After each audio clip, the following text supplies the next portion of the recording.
One question, how can someone start using colour to elevate their presence? I would say the quickest way to do it is look through your wardrobe. Look through your wardrobe. What's the majority of the colours you've got in there? What are the colours you're not wearing? Okay. Because you bought them. Think about it. Because automatically, reaction is, I like this, I'll buy it. But you don't wear it. Why are you not wearing that colour? Your initial gut feeling is the colour you need to wear.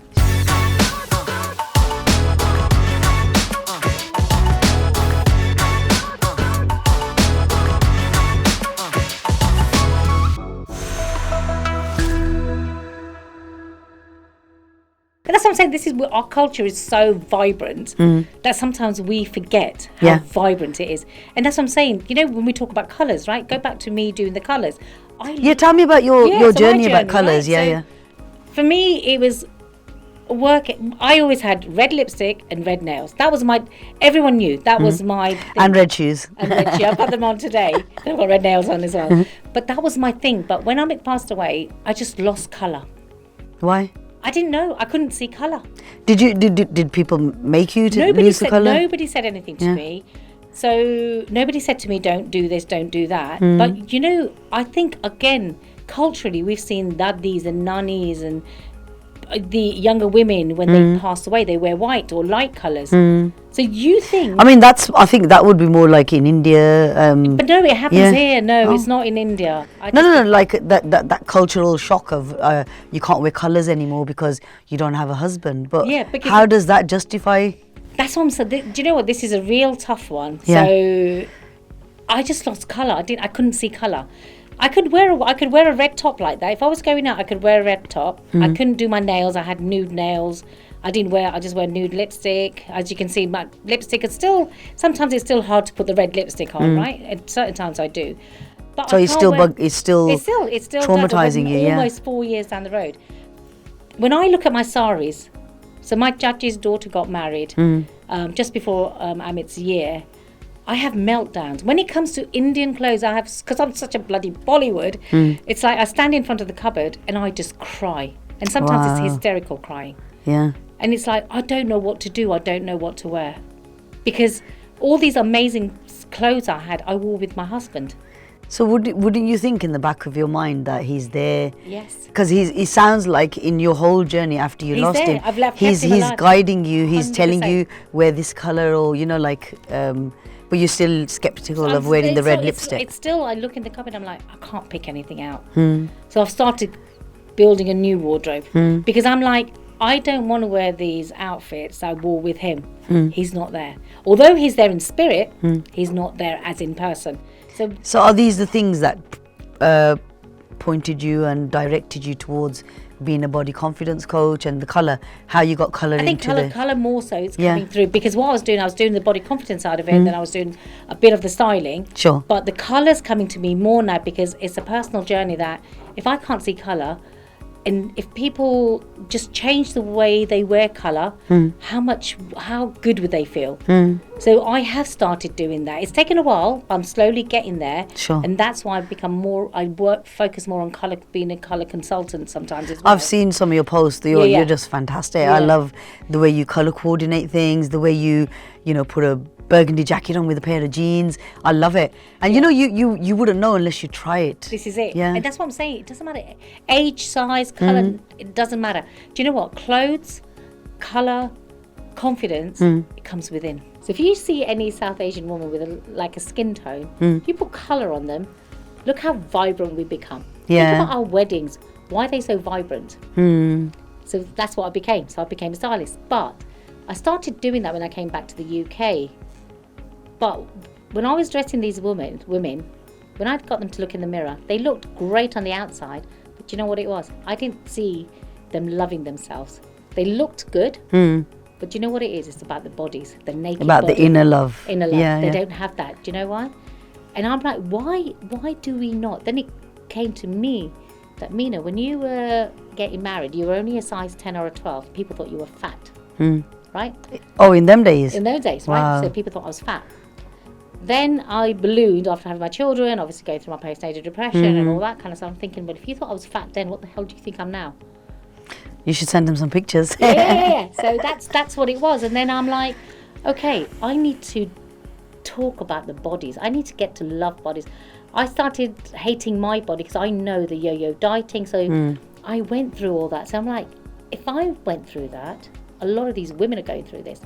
Then I found a course that I could do and get qualified as a body confidence coach. Okay. So I turned it around. So I became the body confidence coach, stylist and colorist. And I could see the change. And what year was that? This was in 2018. Okay. So 2018 I did that and it started working. Wow. And I'm like, wow, okay, I've just flipped it on the head and this is working. Women are like loving themselves. So I started teaching women how to love their naked body. I mean, I didn't stand there and watch them to say, let me have a look. No, it wasn't nothing like that. I taught them how to look at themselves in the mirror.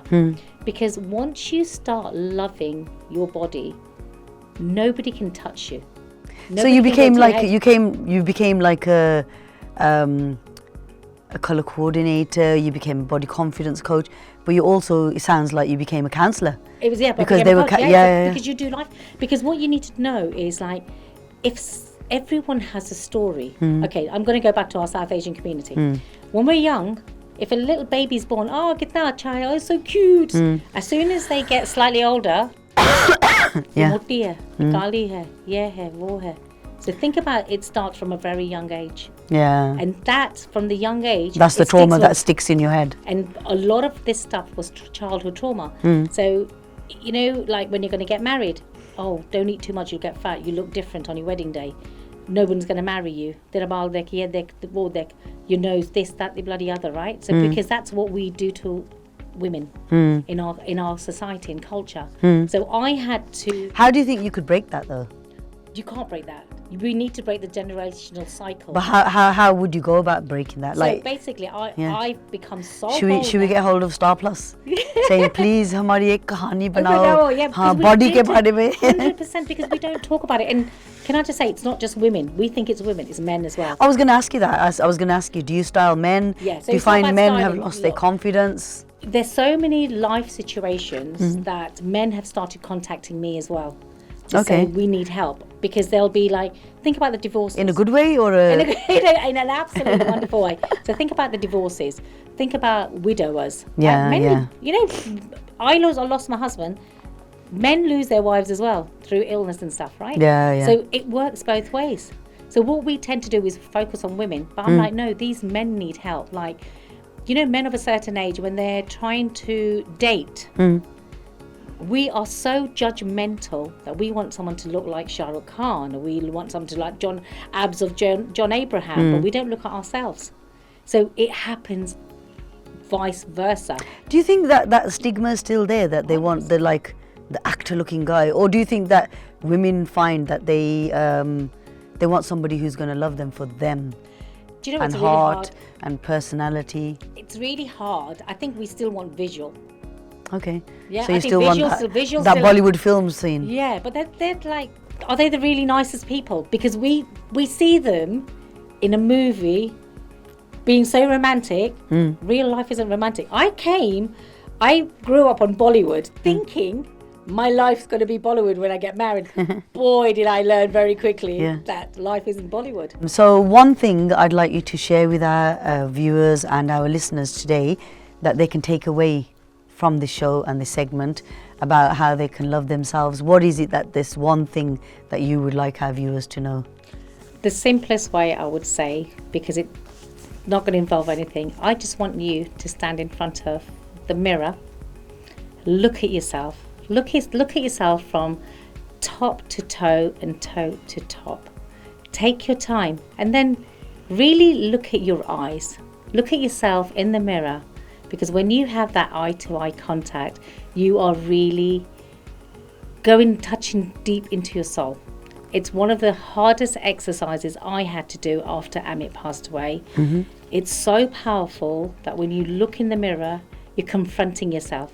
And you say, if you're not where you need to be, and say, what can I do for you? What do you need? You know, the what, where, how, why questions. How can I help you? What do I need? What's going to really challenge me? And And those questions are just so powerful. But when you stand in front of the mirror, look, if you're so comfortable with yourself, stand there naked, and it's so powerful. Or stand there with minimal clothes on. It's so powerful. This isn't just for women, this is for men and women. And the other thing is, when your child is looking in the mirror, let them look in the mirror. Don't stop them, because everything stems from when you're young. If we stop getting the children to look into the mirror and look at themselves, let them see how they look, let them dance in front of the mirror, because as adults, we've forgotten to become that child. So when you look at yourself in the mirror, look at that 5-year-old child as well, to say, what was I like at 5 years old?